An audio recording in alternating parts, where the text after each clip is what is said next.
২৮ বছর পর ফের সচল হলো ডাকসু। নবনির্বাচিত কমিটির দায়িত্ব গ্রহণের মধ্য দিয়ে শুরু হয়েছে ডাকসুর আনুষ্ঠানিক কার্যক্রম। শনিবার প্রথম কার্যকরী সভায় দায়িত্ব নিয়েছেন ডাকসুর নতুন নেতারা। সভায় শেখ হাসিনাকে ডাকসুর আজীবন সদস্য করার প্রস্তাব গৃহীত হয়েছে। তবে ডাকসুর সভা চলার সময় বেশ কয়েকটি সংগঠন বাইরে বিক্ষোভ করে। ২৮ বছর ধরে ঢাকা বিশ্ববিদ্যালয়ের ডাকসু ভবন ছিল অবহেলিত। ডাকসু অফিসে ছিল ধুলার আস্তরণ, কিন্তু শনিবার সেখানেই উৎসবের আমেজ। সকল ধুলা ঝেড়ে সব বিতর্ক পেছনে ফেলে শুরু হয়েছে ডাকসুর নতুন যাত্রা।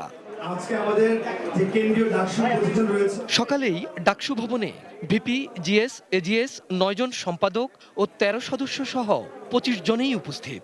শুরু হয় কার্যকরী কমিটির প্রথম সভা। ২ ঘন্টারও বেশি সময় ধরে চলা বৈঠকে বিভিন্ন আন্দোলন সংগ্রামে শহীদদের প্রতি শ্রদ্ধা জানিয়ে শোক প্রস্তাব গ্রহণ করা হয়।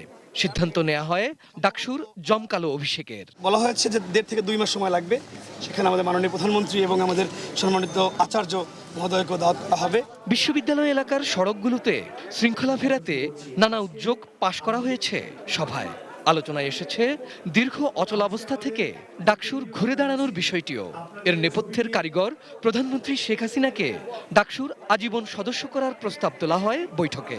ভিপি নুরুল হক নূর আপত্তি করলেও সংখ্যাগরিষ্ঠ ভোটে প্রস্তাবটি পাশ হয়। কার্যকর পরিষদের সকলেই একেবারেই সহমত জ্ঞাপন করেছেন যে এইভাবে যে আমরা মাননীয় প্রধানমন্ত্রীকে ডাকসুর আজীবন সম্মাননা প্রদান, সেই বিষয়টি প্রস্তাবনাটি এসছে। এই প্রস্তাবনাটা ধন্যবাদের সাথে গ্রহণ করা হলো।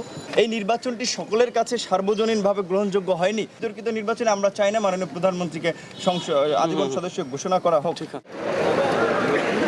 ভোট কারচুপির অভিযোগে নির্বাচন বর্জন করা বিভিন্ন প্যানেলের আন্দোলনের মুখেই দায়িত্ব নেয় ডাকসুর নতুন কমিটি।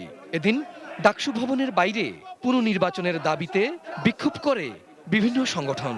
সভাপতি এবং কোষাধ্যক্ষ এরা হচ্ছেন যে ভিসি এবং একজন শিক্ষক। যেটা ডাকসুর যে নির্বাচন, সেই নির্বাচনের সাথে স্পিরিটের সাথে যায় না। সেই জায়গা থেকে আমরা দাঁড়িয়েছি, আমরা দাবি তুলছি যে ডাকসুর সভাপতি পদে এবং কোষাধ্যক্ষ পদে ছাত্রদেরই প্রতিনিধি থাকতে হবে। মূল দাবি হচ্ছে পূর্ণ তফসিল ঘোষণা করে পুনর্নির্বাচন দাবি আমাদের, নির্বাচন কমিশন পুনর্গঠন করা। সভা শেষে ডাকসুর নবনির্বাচিত নেতারা ধানমন্ডির ৩২ নম্বরে বঙ্গবন্ধুর প্রতিকৃতিতে শ্রদ্ধা জানান। একে আজাদ, এটিএন নিউজ, ঢাকা।